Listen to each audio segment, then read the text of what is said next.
Почитувани, добро утро и од мене. Денеска имам интересен гостин овдека во студиото, како новинар кој што покри, односно следи проблематиката во надворешната политика, каде се подразбира оние глобални теми од преку војната во Украина, Блискиот Исток, Балканот, па и Македонија. Утринава решив да го поканам за мој соговорник, мој драг колега, долгогодишен новинар и поранешен дописник од Москва, тоа е господинот Мирче Адамчевски. Адамчевски, добро утро и добро дојдовте во Слободен печат. Благодаря на поканата, со задоволство. Секогаш ми е задоволство кога ќе ги прочитам вашите колумни што ги објавувате и на социјалните мрежи, меѓутоа и во медиумите.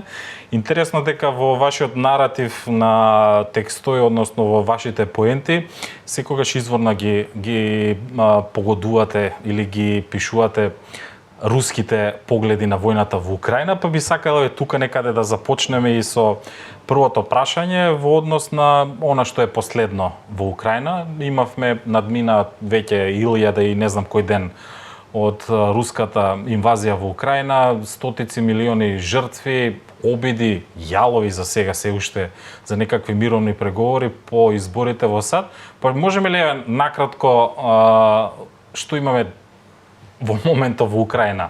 Каква е состојбата на терен, меѓутоа какви се дипломатските односи? Ако сакаме да речеме денес ситуацијата каква е, Путин Сабајлев имаше заседание на, ја го викам, не е руско НАТО, него тоа азијско НАТО, каде што се неколку членки бившиот Советски сојуз, собрание, тоа е организација за договор за безбедност и соработка, така се вика. И Путин рече дека се подготвуваат да возвратат со нов удар со таа ракета Орешник, затоа што украинците во време повторно користеа ракети со далечен дострел и дека нема да престане со тоа, со лансирањето на руски ракети. Значи тоа како еден вид закана, како, значи, можеби ќе ескалираат состојбите. На фронтот портали украински кои што ги следат, специализирани за следење на војната, кажуваат дека Украина ке часов јар влегла на одредена територија, исто така и руските војски зазели некоја територија од Курск, значи ги протерале украинците од тој дел. А во Украина имаат актуелни проблеми, сега им се мобилизацијата, Америка ги притиска да мобилизираат од 18 до 25 години. Да се намали старосната граница на мобилизација. Да се намали старосната граница, меѓутоа има таму многу и за и против. Зеленски уште не е гласно за, иако притискат американците, затоа што смета дека за него подобре повеќе да му даваат оружје, отколку да мобилизираат нови вооружени сили, но да не забораваме дека на запад веќе се подготвуваат 4-5 бригади со по 2-3 луѓе, војници во Британија и во Франција, и се очекува тие да речем во декември сега да дојдат во Русија заедно со ново оружје западно и се претпоставува дека Украина можеби да преземе контраофанзива зимава, ако не успее контраофанзива зимава, тоа ќе преземе контраофанзива на пролет некаде, но како викаат, за тоа потоа зависи како ќе бидат работите. Да, фактички она покрај пишувањата и заложбите, ајде да кажеме на медиумите за нагласување за некаков си мировен договор и седнување на маса помеѓу двете завоени страни, на терен сосема се различни состојбите, имаме ескалација како што напоменавте и вие. Меѓутоа овде Адамчевски би сакала да прашаме во однос на оние поеќе да се задржиме на мировниот дел доколку е возможен. Сите посакуваме независно дали воено или дипломатски да заврши оваа криза. Трамп со неговото доаѓање во Белата куќа, односно со неговиот извор, највеќе сака брзо и експресно да стави крај, макар тоа да го заврши војниот конфликт, односно или да стави некакво примирие. Тој во тимот го назначи и Кит Келог, специјален пратеник на Украина од страна на Трамп. Неговата биографија е доста позната, верувам дека и вие знаете. Па еве во оние точки кои што успеавме да ги прочитаме во странските медиуми, меѓу другото се навестува за што ќе се фокусира Трамп преку овој представник, замрзнување прво и основно на конфликтот, принудување на преговори и на едната и на другата страна и давање некакви гаранции за Украина и меѓутоа и отстапки за Русија. Може ли малку да прокоментираме што може свежо или брзо да донесе овој специјален пратеник на САД за Украина? Да, прво треба да дочекаме да дојде Трамп на позицијата која што претставителската функција да ја преземе на 20 јунари. Во меѓувреме неговиот специјален пратеник, така да можам да го наречам Келог, ќе веќе комуницирал специјален пратеник за Украина. Ќе биде веќе комуницирал со Джейк Саливан, советникот за национална безбедност на Бајден. Значи веќе тие се интересираат до кај се работи тој ден, што се работи тој ден, какви се намерите на Бајден до 20 јануари, веројатно за да подготват некоја стратегија за настап за постигнување евентуален мир во Украина. Но патот до тој мир ќе биде многу тежок, затоа што прво дали ќе се успее да се постигне прекин на војната. Трамп може би да притиска, но сега јас цело време кога ме прашува на времето кога ќе заврши војната, јас викам кога ќе каже Америка. Мислам како најголема сила економска, како најголема воена сила во светот, меѓутоа сега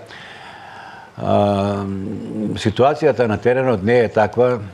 Сега ќе зависи од тоа, ќе се праша и Русија кога ќе заврши војната. А да не забораваме па дека Украина вика, а и тоа беше и флоскулата на Бајден, дека ништо за Украина без Украина. Така што веројатно Трамп ќе притиска, она Келог што го најавува дека ќе има притисок врз едната, ќе има притисок врз другата страна за да прво да се постигне прекин на линијата на фронтот, па потоа и тој прекин да трае додека се водат преговорите. Мислите ли дека тоа е возможно и што според вас, Адамчевски, например, би било најбрзо прифатливо и за двете страни, говорам овде и за руската и за украинската, ако ги следевме оние пишувања, диаметрално се различни барањата и на едните и на другите, што би било две точки или една точка? Не, најбрзо прифатливо може само да биде прекин на војната, на војните дејства, прекин, меѓутоа па сега имаме во Русија и од високи извори изјави дека Русија не се согласува со прекин. Го отфрли на неколку пати минатата недела. Не се согласува со прекин на огнот, со образложение дека за тоа време може Украина да се вооружи, да ги одмори своите војници и потоа да почне нова офанзива. Исто тоа го велат и украинците. Ако се замрзне, вика тогаш Русија ќе ги одмори своите војници, па ќе направи ново оружје, ќе лиферува. Значи тоа е малку деликатно. Тука ќе треба Трамп да ги убеди двете страни дека нема да дојде до вооружување ни на едните, ни на другите и дека ќе биде најдобро да седнат да преговараат. Е сега гарант кој ќе биде на тој прекин на огнот, дали ќе биде Америка. Да. Потоа имаше многу дискусија околу тоа дали ќе се распоредат трупи на едната и другата страна од границата, дали ќе бидат какви ќе бидат, од кои земји ќе доаѓаат, дали ќе бидат од третиот свет тие, така што многу деликатно прашање тоа, но прво што би можело да се постигне според мене е да се прекине огнот, а претходно можеби ќе има мали некој, да речеме, како покажување на добра волја, размена на воени заробеници, на повредени, може би тоа вака да биде како вовед, да ги убедат двете страни да се согласат на тоа, а потоа да се тргне конкретна работа на теренот. Затоа што Трамп зборуваше, ја за 24 сата ќе решам, меѓутоа ќе видите може би за 24 месеци нема да заврши работата. Значи толку е деликатна работата. Токму така. Адамчевски, овде исто би сакал да навлеземе малку подлабоко во војната и во овие исцрпувачки битки кои што ги имаме на истокот, па и на северот од Украина и во Курск. Имаме големи загуби на техника, на људство, на луѓе, на се она што е вклучено во војната. Меѓутоа, колку војната во Украина му покажа на Западот дека квалитетот на оружјето, она високо софистицирано скапо оружје, може да биде победено од квантитетот, односно од ефтиното советско или руско оружје. Знае, што сега и оваа војна во Украина е како едно експериментално поле. Експериментално поле на кое што се експериментира со нови видови оружја и се виде дека сепак не било се до тенковите. Знаеме, тие има таму и Абрамс, има и Леопарди, има и други тенкови, има и руски Т-80, Т-90, кои што се уништуваат со една ракета која што кошта, чини да речеме $200-300 000, а тој чини може 20-30 милиони долари. Така што се те покажува дека веќе се семенуваат и природата на војните. Се Менува повеќе ли ќе се враќаат оние стари наративи од 70-тите по Втората светска војна, на масовност, на употреба на артилерија, на опклопно оружје? Знаете што, и сега се користи артилеријата, меѓутоа не е да речеме масовно по цел фронт, него сега тактиката барем за русите, а тоа прво го применуваа украинците, па русите научија и сега русите напаѓаат во мали групи, по 5-10 луѓе, по 50 луѓе и го пробиваат фронтот на одредени места, па ќе стационираат, па после ним доаѓа оклопни транспортери, па после доаѓаат тенкови и ја прошируваат таа дупка која што е направиле во фронтот. Значи, се менува тактиката, војната тактика се менува, а и се повеќе и повеќе се употребуваат FPV дронови, значи од прво лице дронови, се користат големи беспилотни летела кои што и се користат и за разузнавање, но се користат и за напади. Па русите користат така наречени лебдечки бомби од 500 до 1000 до 3000 килограми, ги модернизираат со нови електронски уреди, а против нив не може, противвоздушната одбрана е немоćна против нив. Мислам, не Значи можеме да заклучиме дека се менува и природата на војната. Сега што е битно? Сепак без пешадијата не може дека не стапне едната чизма или украинска или руска на територијата, таа територија не е освоена. И затоа некој велат сега постои некако статус кво во освојување на териториите, иако русите напредуваат постепено, меѓутоа не напредуваат како на времето кога се напредувало по 10-20 километри, 30 дневно. Да, сега се направи километар и пол. Квартови од градови, од села, некои кои што од едната страна се прикажуваат како големи придобивки, односно победа, од другата страна се маргинализираат во истото време. Така што можеле да заклучиме дека сепак војната ќе биде нова и имаше за некоја изјава дека иднината на војната не е во скапите големи по милиарди долари што чинат авиони или стотици милиони што чинат авиони и плюс тоа ќе имаш таму и пилоти. Иднината е во беспилотните летела. Значи ќе се прават се повеќе и повеќе беспилотни летела. Се прават Украина многу направи сега, има многу се финансира и се во производството на беспилотни летела. Има можност Украина за тоа добива електронски делови од западот. Русија не заостанува, таа исто така го зголемува тоа производство се повеќе и повеќе и таа на одредени начин, иако има санкции, и таа на одредени начин доаѓа до истите електронски делови и војната полека ќе прерасне во борба на, да речеме, на роботи, условно речено борба на роботи.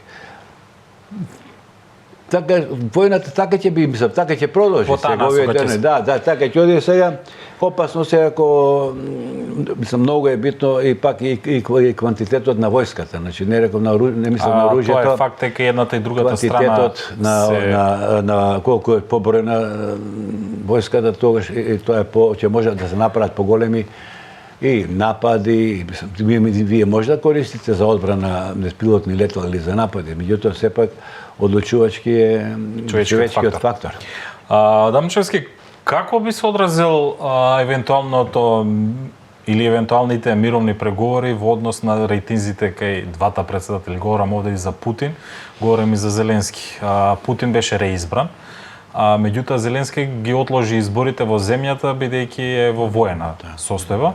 Рейтинзите од мерењата на популарноста на председателот денови кои што беа лиферувани во јавноста, не се баш многу наклонети кон Зеленски, имено само 16% од гласачите во Украина би дале поддршка на актуелниот украински претседател, доколку во моментов има избори, а оној кој што истражувањата говорат дека има поголема популарност или доверба кај граѓаните е поранешниот врвен украински генерал Валерий Залужни. Како ќе се одразат рейтинзите врз Путин доколку седнат на преговарачка маса и обратно кон Зеленски кај своите граѓани? За Зеленски веќе кажавте ми вие нешто, јас се задржам сега на Путина, потоа ќе за Зеленски ќе ви кажам. Значи, ескалацијата на војната во Украина само го зголемува рейтингот на Путин.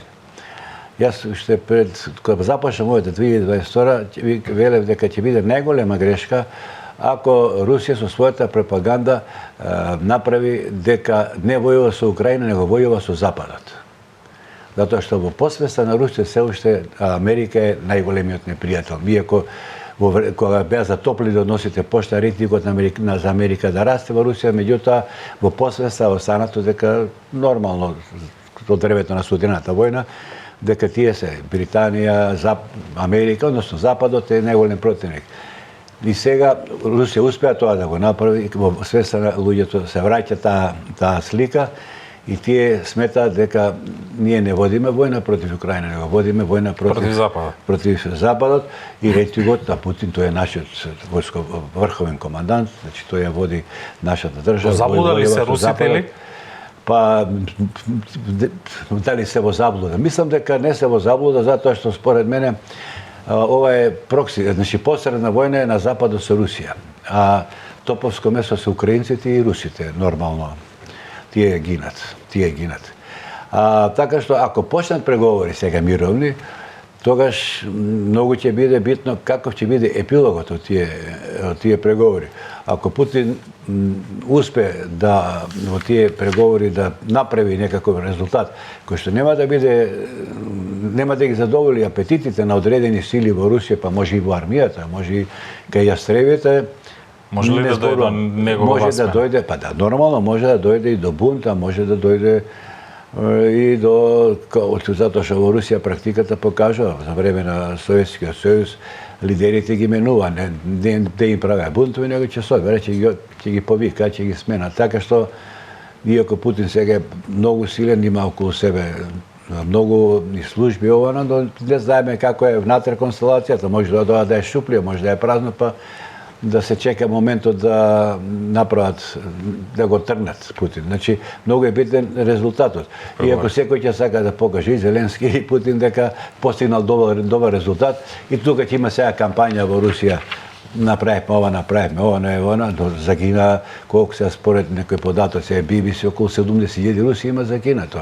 Wall Street Journal или не знам, или Economist, денеска или вчера читав, украинците се бројат од 70 до 100.000 дека се загинати.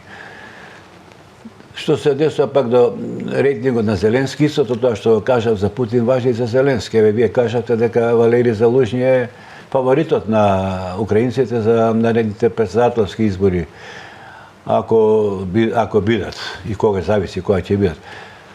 Мислам и за него важи каков резултат ќе постигне на изборите и кај внатре може да му направат бунт, затоа што и таму има, да речем, тие радикални или националистички сили кои што практично и од 2014 година тие се главните воинствени сили во и мислам ја дури Зеленски многу им се плашеше и затоа правеше некакви остапки политички внатре во државата кои што не мораше да ги направи, но сега ги направи. Затоа сега па ќе биде и заложник до некаде на тие сили. Размислување.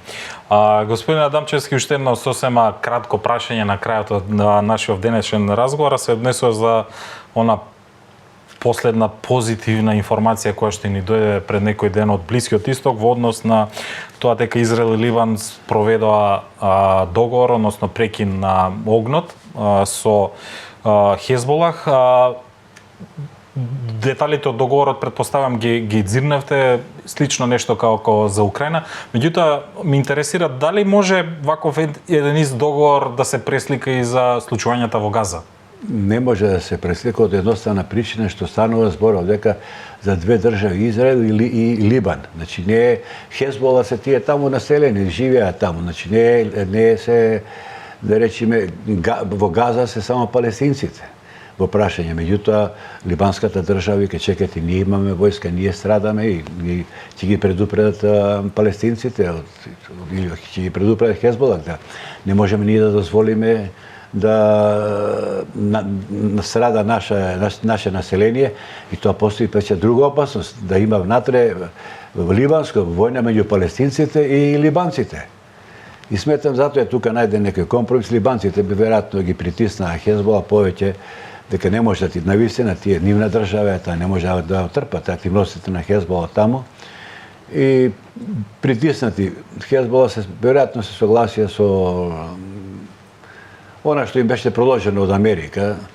Мислам, договорот е американски е главно. Договорот е американски предлог. Шаблон кој што се употребува во сите кризни. Па таму, нема не е прв пат таква криза, имаше и порано таква криза, има еден договор кај што треба тие, да речеме, границата да бидат да нема војска од Хезбола, да нема, меѓутоа тоа се заборави. Тој договор и сега практично враќање на стариот договор од пред многу години. Значи велите дека тоа практично не би било возможно бидејќи за Газа не може, затоа што Газа си е различна територија и таму тешко ќе биде на израелците да направат таков договор.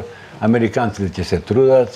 Ќе видиме се што ќе донесе новата администрација. Ќе видиме, останува на Трамп, Бајден, сега ќе мафта, јас направив во мојата кариера на војна, на мала војна, да речеме, спречив, меѓутоа... Ќе видиме дали може да го реализира тоа на секаде во светот каде што гори.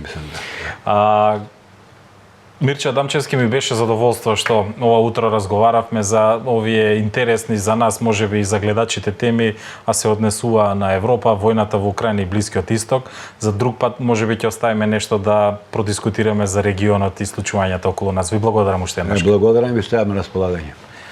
Почитувани, тоа беше Мирча Адамчевски, новинар, долгогодишен професионалец во надворешната политика и поранешен дописник од Москва. Се надевам дека бевме интересни во изнесените ставови и дебатата за темите кои што пред малку ги спомена. Ви благодарам за вниманието.